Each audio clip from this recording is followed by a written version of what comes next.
শুভ দুপুর বন্ধুরা, দেখো আজকে আমি তৈরি করব পটল দিয়ে একটা রেসিপি। পটল তো আমরা অনেক রকম করেই খেয়েছি, কিন্তু আজকে আমি একটু অন্যরকম একটা রেসিপি তৈরি করব। তার জন্য দেখো পটলগুলো আমি একটু ওপরে স্কিনগুলো চেঁচে নিয়েছি, আর দুদিক কেটে মাথা দুটো কেটে বাদ দিয়ে দিয়েছি। আর নিয়েছি একটা টমেটো আর কয়েকটা কাঁচা লঙ্কা। প্রথমে আমি এইগুলোকে একটু প্রেসার কুকারে সেদ্ধ করে নেব।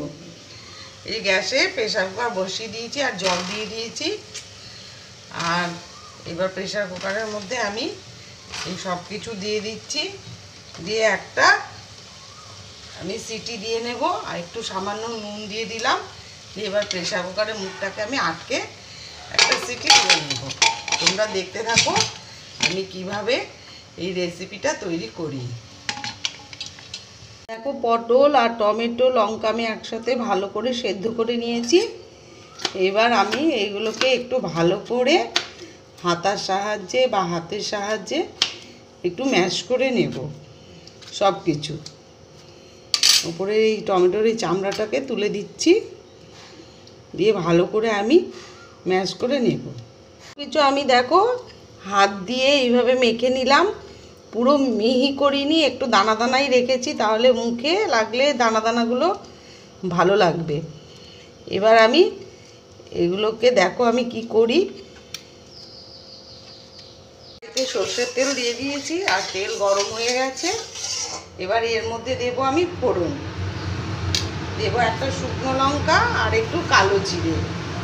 শুকনো লঙ্কা আর কালো জিরে একটু ভেজে নিয়ে তারপর আমি দিয়ে দেবো পেঁয়াজ কুচি আর রসুন কুচি।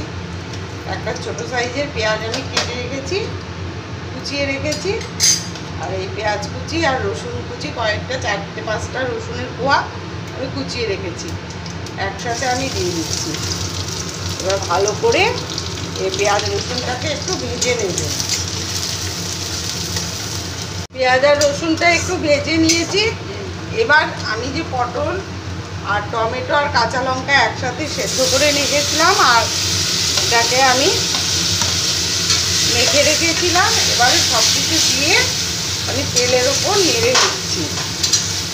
আর দিয়ে দেবো এবার আমি কিছু মশলা, নুন, চিনি আর হলুদের গুঁড়ো, একটু জিরের গুঁড়ো আর একটু লঙ্কার গুঁড়ো, সব কিছু একসাথে। এবার গ্যাসের ফ্লেমটাকে একটু মিডিয়ামে রেখে ভালো করে মিশিয়ে নেব। দেখো প্রায় আমার হয়ে এসছে, আর একটু জল শুকোবে, একদম শুকনো শুকনো হলে তারপর আমি নামিয়ে নেব। তৈরি হয়ে গেল আমার পটল ভর্তা। এই রকম যদি পটল ভর্তা থাকে গরম ভাতের সাথে একদম জমে যাবে। তোমরা একবার রেসিপিটা এইভাবে করে দেখো, খুবই ভালো লাগবে। আর রেসিপিটা যদি ভালো লেগে থাকে লাইক কমেন্ট ও শেয়ার করে দিও, আর সাবস্ক্রাইব করে দিও ইউটিউব চ্যানেলটিকে। পটল আমরা অনেক রকম করেই খাই, কিন্তু এইভাবে তোমরা একবার করে দেখো, তোমাদের খুবই ভালো লাগবে। আর গরম ভাতের সাথে খেতে তো দুর্দান্ত লাগবে।